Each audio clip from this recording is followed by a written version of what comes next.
¿Puede el destino de un imperio depender de un solo hombre? ¿Y si ese hombre hubiera nacido marcado por una maldición que ni los más poderosos pudieron romper? En el corazón del siglo XVII, cuando España aún conservaba territorios en los 5 continentes, vino al mundo un rey que sería recordado no por sus conquistas, sino por su tragedia. Carlos II, el último monarca de la Casa de Austria, su vida, envuelta en supersticiones, enfermedades y rumores de brujería, se convirtió en el símbolo del ocaso de una dinastía que había gobernado Europa con mano de hierro durante más de 2 siglos. En Madrid, era hijo del rey Felipe IV y de su segunda esposa Mariana de Austria, quien además era su sobrina.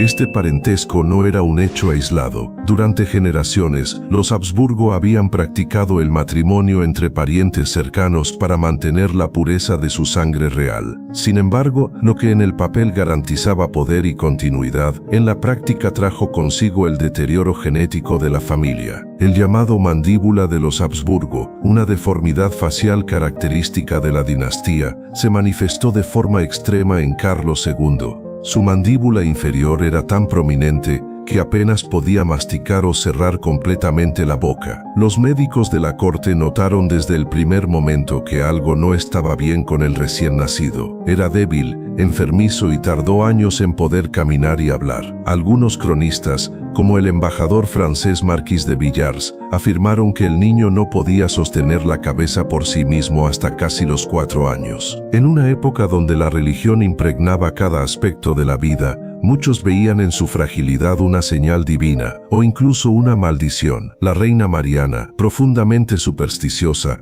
confiaba más en confesores y exorcistas que en médicos. Durante su regencia, pues Carlos fue rey desde los 3 años, tras la muerte de su padre, el palacio se llenó de monjes, astrólogos y curanderos. Se decía que antes de cada decisión importante, la reina consultaba con su confesor, el padre Juan Everardo Nithard, un jesuita alemán que se convirtió en uno de los hombres más odiados del reino. El pueblo murmuraba que el verdadero poder no estaba en el trono, sino detrás del confesionario. Mientras tanto, España se desmoronaba lentamente. Las guerras, la inflación y la pérdida de territorios minaban la gloria del imperio. En ese escenario sombrío, el joven Carlos era más símbolo que soberano. Las crónicas lo describen como un hombre de cuerpo pequeño, rostro pálido y mirada extraviada. Apenas podía leer o escribir con fluidez, y su salud era tan frágil que cualquier enfermedad, por leve que fuera, ponía en riesgo su vida. El médico de la corte, Dr. Juan de la Torre,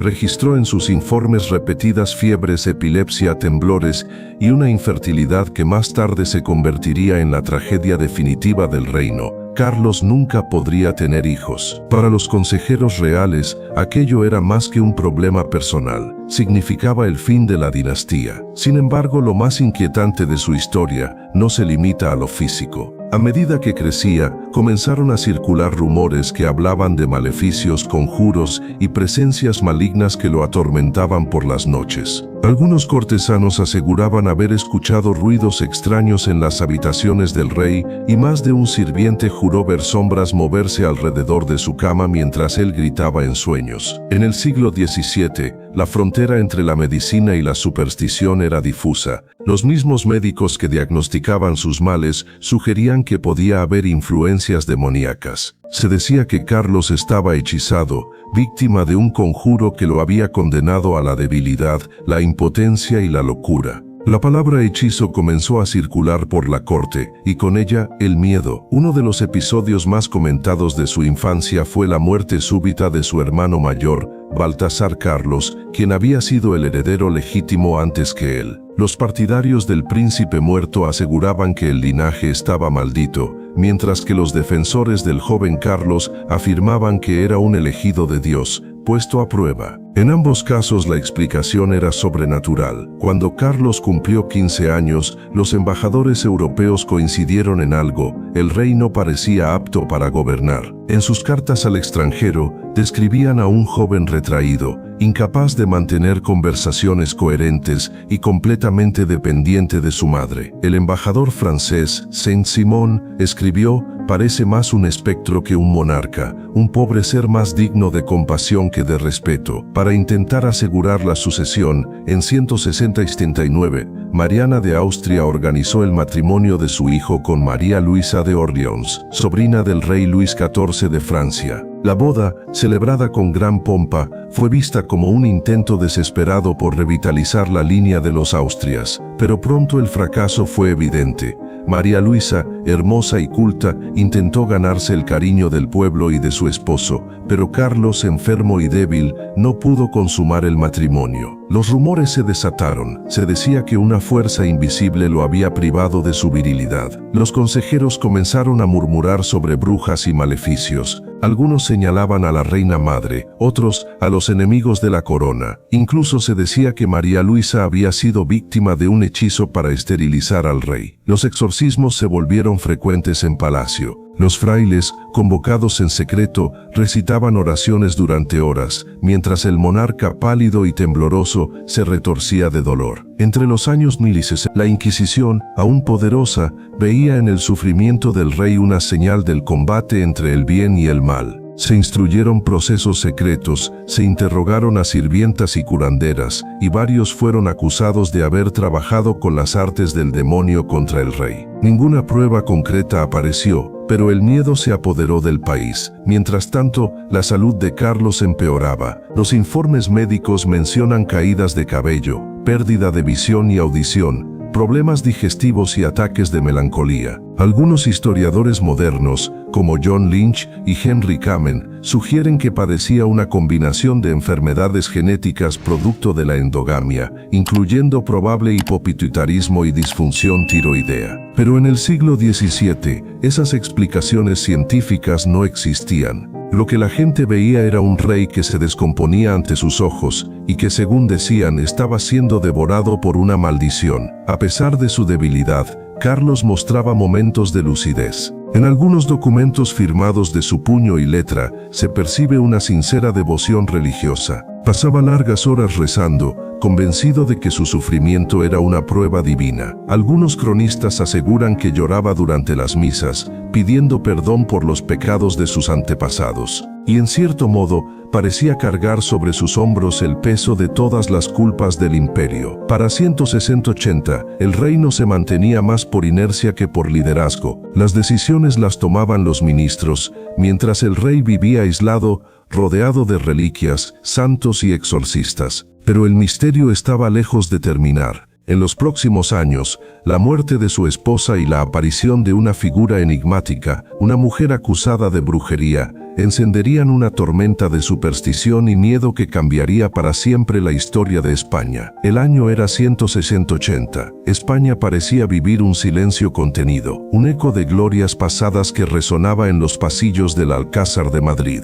El rey Carlos II, ya adulto, era un hombre que despertaba tanto compasión como temor. Su mirada perdida, su voz débil y su cuerpo frágil alimentaban las habladurías. El pueblo murmuraba que el monarca estaba bajo un encantamiento, y fue entonces cuando comenzó a mencionarse el nombre que cambiaría el destino del reino: la bruja de la Moncloa. Los cronistas de la época registraron que, en medio de su desesperación, la reina madre Mariana de Austria recurrió a todo tipo de medios para sanar a su hijo. Había traído médicos de Italia, astrólogos de Flandes y hasta alquimistas de Bohemia, pero ninguno pudo mejorar su salud. Cansada y atemorizada, se dice que acudió a una mujer conocida en los alrededores de Madrid por sus dones curativos. Su nombre se perdió en los registros, pero en las crónicas aparece referida simplemente como la Monclovita, una supuesta hechicera que afirmaba poder romper cualquier maleficio con sus rezos y pócimas. Aquella mujer fue llevada secretamente al palacio.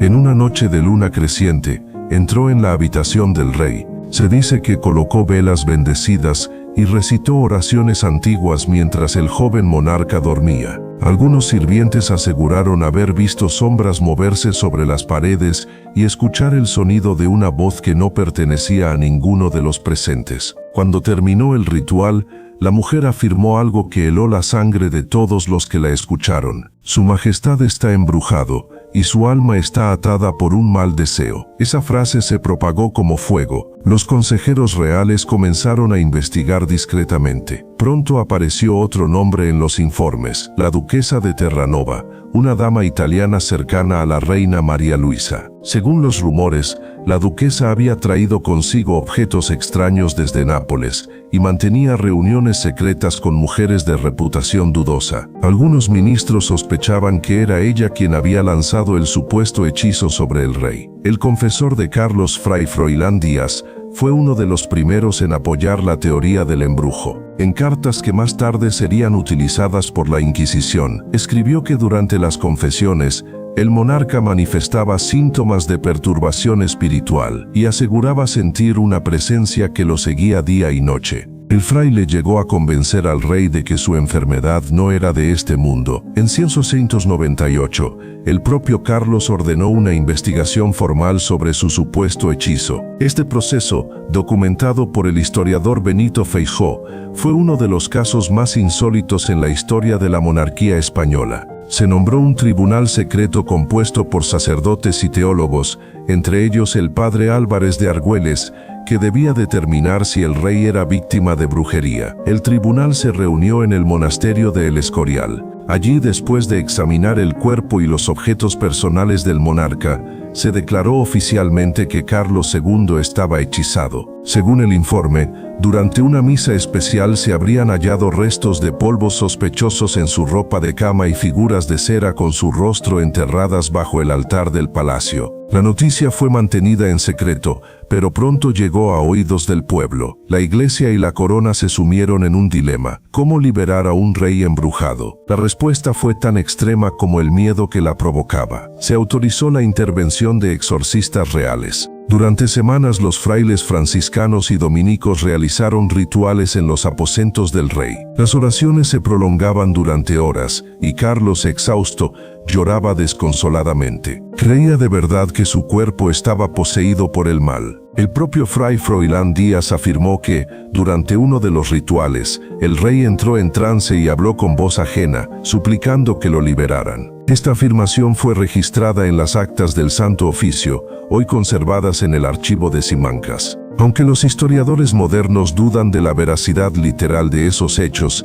el impacto psicológico en el monarca fue devastador. A medida que los exorcismos se multiplicaban, las tensiones políticas aumentaban. La reina madre Mariana de Austria fue acusada por algunos ministros de fomentar la superstición para mantener su influencia. Por otro lado, los partidarios del confesor Froilán Díaz lo consideraban un héroe espiritual. La corte se dividió en dos bandos: los racionalistas, que pedían ayuda médica, y los místicos que creían en la brujería. En medio de esta lucha interna, María Luisa de Orleans, la esposa del rey, enfermó repentinamente y murió en 1689 con apenas 26 años. Los rumores se desataron una vez más. Muchos creyeron que había sido víctima del mismo hechizo que afectaba a su esposo. Otros aseguraban que había sido envenenada. Carlos quedó devastado. Pasaba horas rezando frente a su tumba, convencido de que su muerte era un castigo divino. Para intentar olvidar su dolor, el monarca se volvió a casar en 190 con María Ana de Neoburgo, una princesa alemana de carácter fuerte y ambicioso. Pero aquel matrimonio tampoco trajo paz. María Ana sospechaba de todos los que rodeaban al rey y pronto se convirtió en enemiga de los ministros y de la reina madre. La corte se transformó en un campo de batalla política y espiritual. El propio Fray Froilán Díaz fue acusado de herejía por haber promovido los exorcismos sin autorización de la Inquisición. Irónicamente, el hombre que había declarado al rey embrujado fue arrestado y encerrado en las cárceles del Santo Oficio. Carlos, debilitado, no pudo defenderlo. Desde entonces su salud se deterioró aún más. Los informes del embajador francés Harrach describen un cuadro aterrador. El rey había perdido casi todos los dientes, sufría espasmos constantes, tenía la piel amarillenta y el cuerpo cubierto de llagas. Su mente oscilaba entre la lucidez y la confusión. A veces afirmaba ver espíritus que lo observaban desde las esquinas de su habitación. A finales de 1698,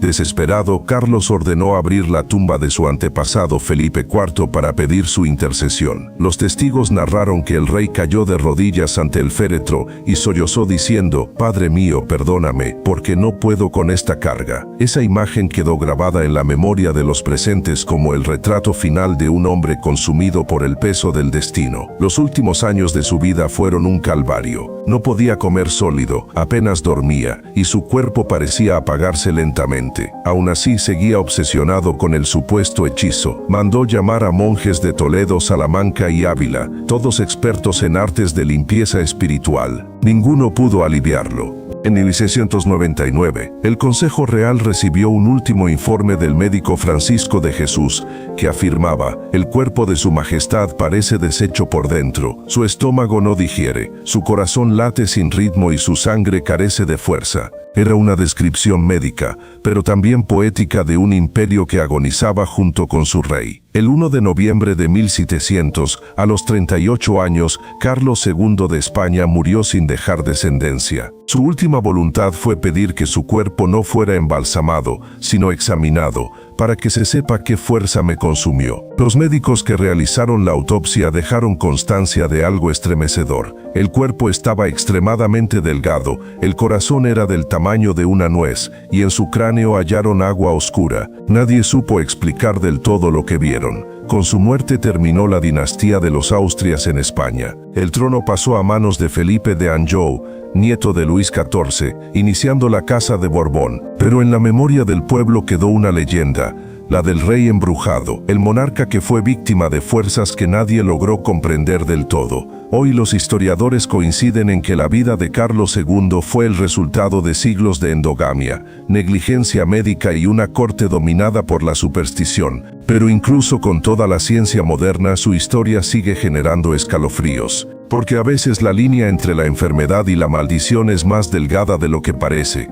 Con la muerte de Carlos II, el último de los Austrias, España no solo perdió a un monarca, perdió también una era. Su reinado fue un espejo donde se reflejó la decadencia de una dinastía que había dominado Europa durante siglos. Pero lo que más intrigó a cronistas y estudiosos no fue tanto su política o sus guerras, sino el misterio que envolvió toda su vida. ¿Fue realmente víctima de un hechizo o su sufrimiento fue consecuencia de la ciencia ignorada por su tiempo? Durante años los rumores persistieron. En los archivos del Santo Oficio de la Inquisición se conservan documentos que mencionan las investigaciones ordenadas por el propio monarca. En uno de ellos, fechado en 1698, se describe un informe titulado Relación del caso del rey hechizado. Allí se detallan los hallazgos de los teólogos y médicos que participaron en los rituales de purificación. Uno de ellos afirmaba que durante los exorcismos, al colocar reliquias sobre el cuerpo del rey,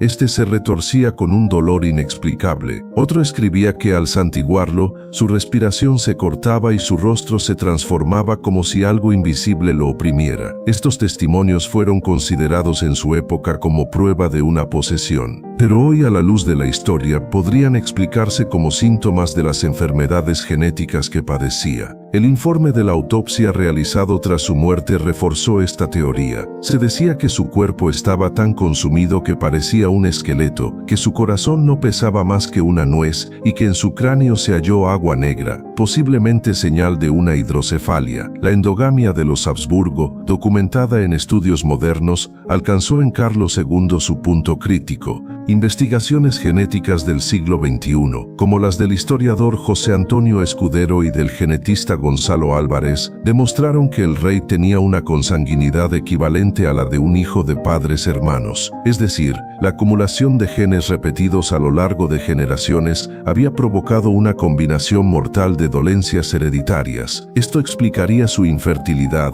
su debilidad física, sus problemas neurológicos y su deterioro mental progresivo. Pero, en su tiempo el lenguaje de la genética no existía. Lo que no se podía explicar con la ciencia se atribuía a la fe o al demonio. Y en la España del siglo XVII, el demonio era una presencia temida y omnipresente. El confesor Fray Froilán Díaz, liberado años después de las cárceles inquisitoriales, escribió que el rey había sido víctima de maleficio por polvo de huesos de difunto y sangre de sapo, un tipo de hechizo descrito en los manuales de exorcismo de la época. Según su relato, un sirviente habría enterrado objetos bajo el lecho del monarca. Sin embargo, ningún testigo independiente confirmó jamás la existencia de tales objetos. Historiadores como Henry Kamen y John Lynch sostienen que la historia del hechizo fue, en realidad, una maniobra política. En un reino debilitado por guerras y hambrunas, culpar al mal sobrenatural servía para desviar la atención de la incompetencia de los gobernantes. Además, permitía justificar los fracasos del imperio como un castigo divino, y no como consecuencia de decisiones humanas. El reinado de Carlos II fue una sucesión de crisis. Las arcas del Estado estaban vacías, las colonias en América sufrían corrupción y rebeliones, y el ejército ya no tenía la fuerza que un día había aterrado a Europa. En este contexto, el mito del rey embrujado se convirtió en un símbolo perfecto de un país que no entendía su propia decadencia. España no estaba hechizada por brujas, sino por su pasado. Sin embargo, incluso los más escépticos no pueden negar un hecho. La obsesión de Carlos con el maleficio definió los últimos actos de su vida. En 1699, apenas un año antes de morir,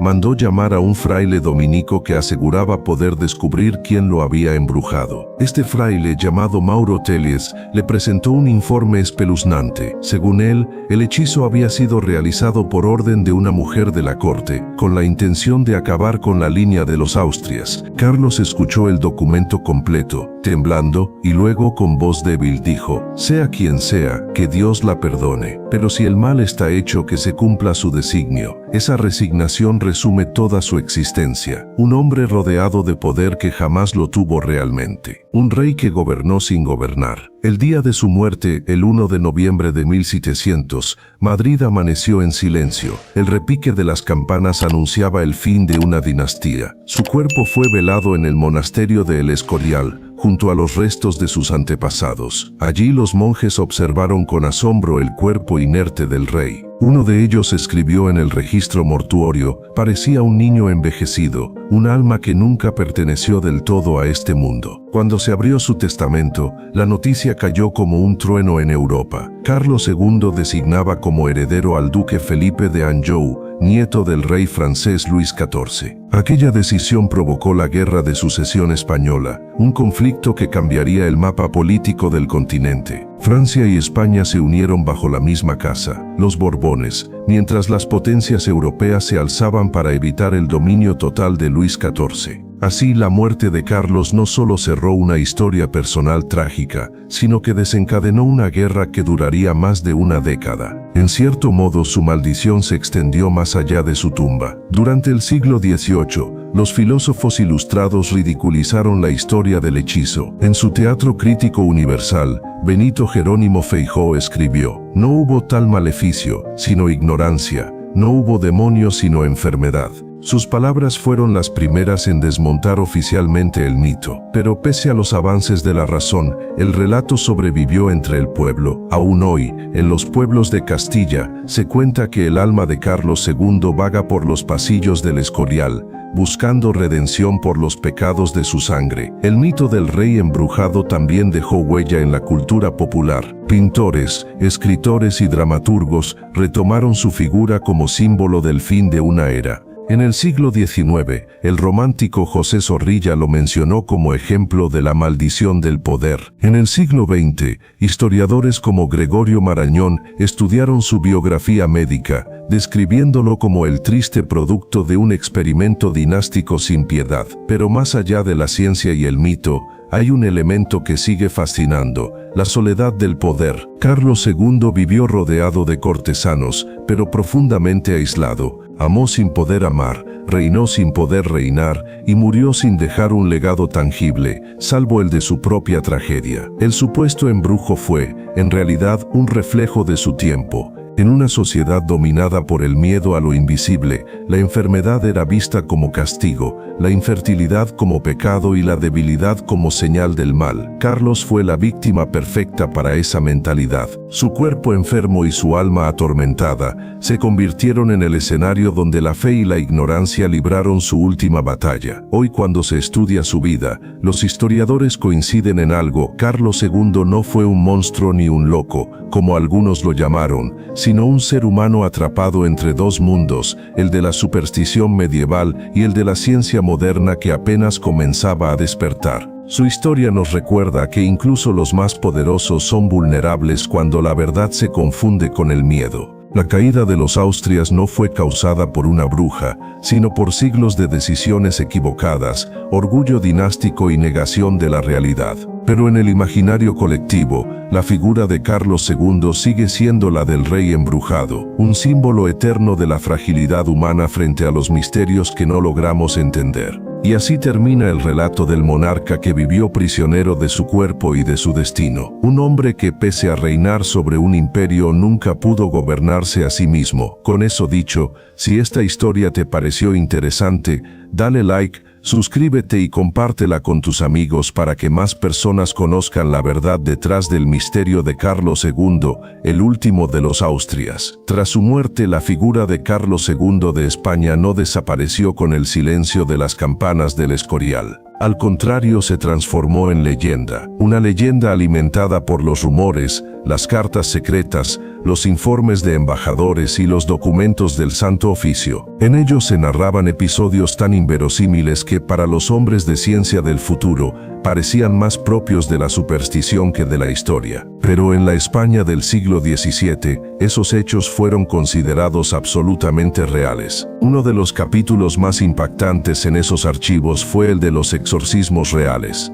Durante los últimos años del monarca, la corte se convirtió prácticamente en un convento. Frailes dominicos, carmelitas y jesuitas se turnaban en los aposentos del rey para recitar letanías y fórmulas de purificación. El aire del palacio estaba impregnado de incienso, y las paredes resonaban con oraciones que, según los testigos, buscaban expulsar los espíritus que atormentaban al monarca. En el año 1698, según el testimonio del confesor Fray Froilán Díaz, el rey habría solicitado un exorcismo formal, convencido de que su cuerpo albergaba una fuerza oscura. El ritual fue dirigido por el padre Matías de Santo Tomás, prior del convento de Atocha. Se realizó en privado con solo 5 asistentes. Se cuenta que durante la ceremonia Carlos entró en una especie de trance. Su respiración se volvió irregular y su mirada quedó fija en un punto invisible. El sacerdote pronunció las palabras del ritual romano: Exorcizo te,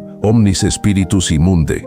Y según los presentes, el cuerpo del monarca se estremeció como si una corriente lo recorriera. El propio Froilán Díaz escribió que en ese momento el rey, con voz débil pero decidida, murmuró: «Me pesan los huesos, como si me apretaran desde dentro». Esa frase fue interpretada como la manifestación del mal interno que lo consumía.